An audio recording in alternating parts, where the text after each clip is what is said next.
boomers. But of course, we put hard dates on this, but they really aren't hard dates. They're approximate dates. But basically, 45 to 65 are the boomers. And of course, you wonder, because they were this bulge that moved through the economy, and you wonder where was the peak of the bulge? And I really can't tell you. Mm-hmm. But it was there somewhere, because all of a sudden in 1945, 17 million babies were not born who moved across the economy as a block like that. They started, they swelled, and then it diminished. But there was a high point, but I just don't know what it was. Right. And so you're right, you had these early boomers, and late boomers, and the full bloomers. Yeah. But it all worked out, we survived and all. But they just did a real job on the culture because of their numbers, that's all. They were not bad people, nothing. Right. But we simply did not have a culture that could accommodate those numbers. I Right. remember meeting kids who came from New York City, and they were boomer babies, and they said when they were at St. Hogarth's, elementary school, there were over 90 kids in their classroom. Remember, the classroom was designed for like 40 kids. Right. But there were 90 bodies in there. One absolutely untrained 22-year-old nun. 3 kids sitting in a double desk that was made for 2. Now, how old were you at that time when this happened? During the boomer? Well, No, just during this incident when you were talking to. totally. He was probably in my 40s or 50s. Just meeting people, and say like anywhere where you just like hear. Actually, this one particular story was a family that I had met when Barbara and I were in Lincolnville Beach.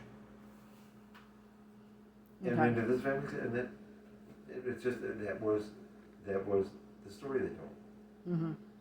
But then you find out, well, this was normal in places because you're just going from we're expecting 30 kids next year, and then it becomes, oh no, it's 35, and then next year it's 40, and by the time you get to the top of this bulge, it's 90, and then 95. And now maybe back to 90. And there was no preparation for it. I mean, what could you do? What could you do? It's like saying, well, there's a missile coming in, an A-bomb missile, and it's headed straight for Belfast. What are you going to do? Well, if you're smart, you go out on the roof and wait for it. Because the survival of it is going to be excruciating. You really don't want to survive that. Right. And the same thing with that kind of experience. It's just completely overwhelming. But because we're human, we try to meet that. And it's very difficult. Mm-hmm. Rarely successful. And we barely survived. And we barely survived. Well, we did. Oh yeah, we did. We barely survived. But they're saying the millennials are a bigger group than the boomers. Yeah, right. And what's that about? I don't know. Yeah. I mean, I don't know. yeah. and again, because the boomers, the boomers are an interesting group because despite all of these challenges, but because of the numbers, the boomers got the most education, but not the best education because of the numbers. Mm-hmm. Mm-hmm. So you have these huge numbers, and they're getting some education. But it's so in like in your father's previous generation, not that many of my generation went to college. Not many at all. But because of that, and because the collegiate system was at that time so much more strict in its expectations of students, you got a better education. It wasn't fun, but it was better. Mm-hmm. so yes, we had all our papers corrected. And now, you don't correct those papers. It is not your job to correct these papers. It's your job to accept them. Mm-hmm.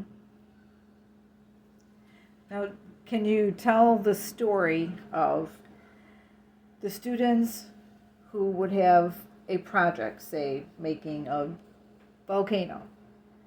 And No, I really can't because I never had any of that. or they would just have a project and they would bring something in, but you knew mom and dad made it. So you would send this back home and say, when you're, No, so it was, that okay. I rarely, if ever, had that kind of experience. But Okay. the experience I did have, Okay, that relative to all of this, okay, when I was at Colden, and Mrs. So-and-so, it's Christmas time is coming up and we have to make something for mom and dad's Christmas present. And I would invariably be asked to come up with an idea and then come up with product. And I said, no. I will do this on one condition. If on the card that goes, Dear Mom and Dad, Merry Christmas, Mr. Trucks made this for me so I could give it to you. And of course, that was not going to happen. And I said, unless that happens, I'm not making it. Because otherwise you're basically bald-faced lying to these parents that their 8-year-old child made this for you. mm-hmm. And they didn't. I did. They didn't even come up with the idea. Neither did you. I did. And of course, at first, you said, well, gee, that's going to make you terribly unpopular. Well, so what? At least now these people know that this guy has some integrity. And they also know that their teacher doesn't. Which is not good. So what ended up happening with that particular situation? Well, I just didn't do it. I mean, I would work with the kids, helping them make it. Mm-hmm. But they had to make it. Right. They were actually doing the heavy lifting. Right. And that was just like guiding them, that kind of thing. But that's only because if they were going to say, dear Mommy, that I made this for you and Daddy. Good. We're going to make sure that they actually made it Right. for mom and because dad. otherwise, Of course. but I would get these teachers who were, I don't know where they were coming from, to them there was absolutely nothing duplicitous about what they were asking. And you wonder, where do they stand in the big world of integrity?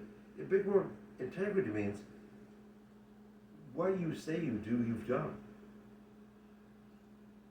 If I say that I've climbed Mount Everest in my flip-flops, it's expected that I have. Right. Of course. Otherwise, I have no integrity. Mm-hmm. Remember, integrity is integration of all facets. And it's okay if you have no integrity, but that also postulates that no one's going to believe anything you say. Nor Right. should they. Absolutely.